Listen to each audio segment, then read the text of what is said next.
Around November last year, I had a prolonged break from uni and work, and I needed to know how to make money quickly. I'm probably like you, where I didn't have enough time to do the standard side hustles like garage sales and other things that all these people suggest. I needed to be home, so I needed to figure out a way that I could make money from home.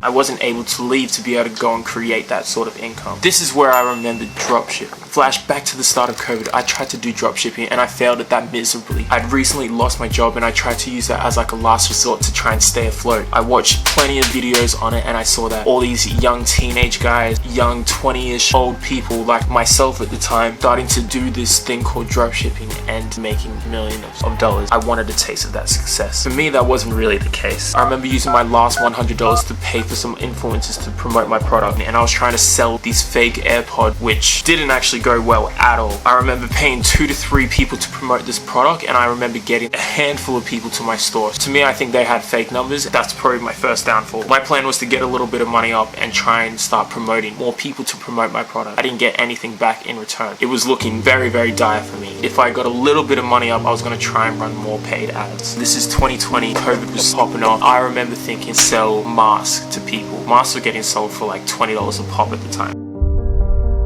I've come a long way since then, but no means am I saying that I'm a guru in the space or I've even been successful. This is a story of being able to gain some funds up and give dropshipping a proper go. I got a little bit of money up. It was Q4. I tried running some different products. I found these 2 products, one being the bladeless hair remover and one being this automatic hair curl. I remember I was about to walk into a movie. I think it was a Marvel movie. I got my first notification saying that I got a sale, and I was like, wow, this is the very first taste of it. Some proof of concept. This thing actually works. It was enough for me to keep going. Once you get that feeling, keep chasing it. After a little bit of time, I started getting a couple more sales here and there. I was definitely a lot into the red. I would spend so much money to try and to only make this much back. Going to sleep, waking up and seeing that I had 1 or 2 sales, and that was the first time I made money in my sleep. And I referenced that in my very first video. One time being at the shopping center, getting a notification on my phone that $1,500 has been deducted from my bank account when $400 had been deducted 2 days prior to that. Nearly losing $2,000 in ad cost, and my heart sunk. I need to go home right now and shut off all these ads. I don't know if I can sustain this because I didn't have much money coming in from other means, way too much money going out.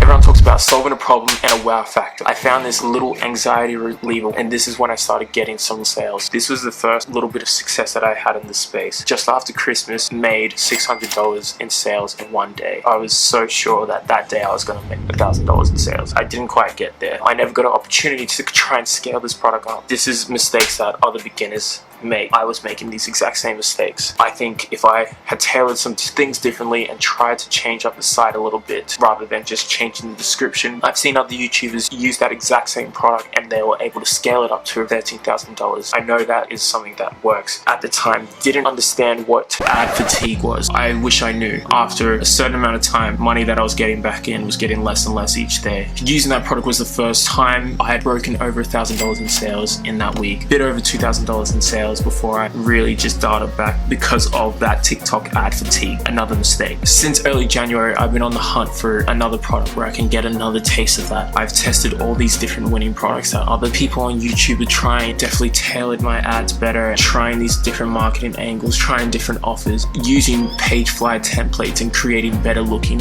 more professional and branded sites. I think I struggle a little bit with reading the data and knowing exactly what and who to hone in on. At the moment, it's just been a matter of burning through funds, and I'm trying to save up a bank of funds so that I can try again and keep this thing alive.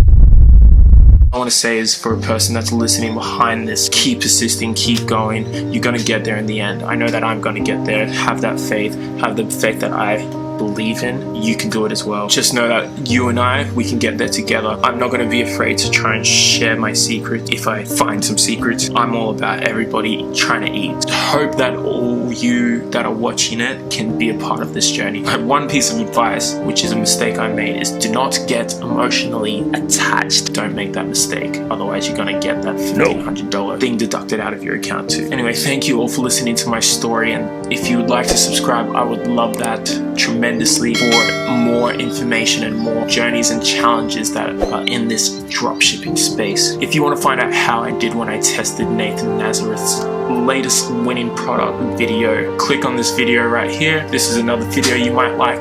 I'm out. Deuces.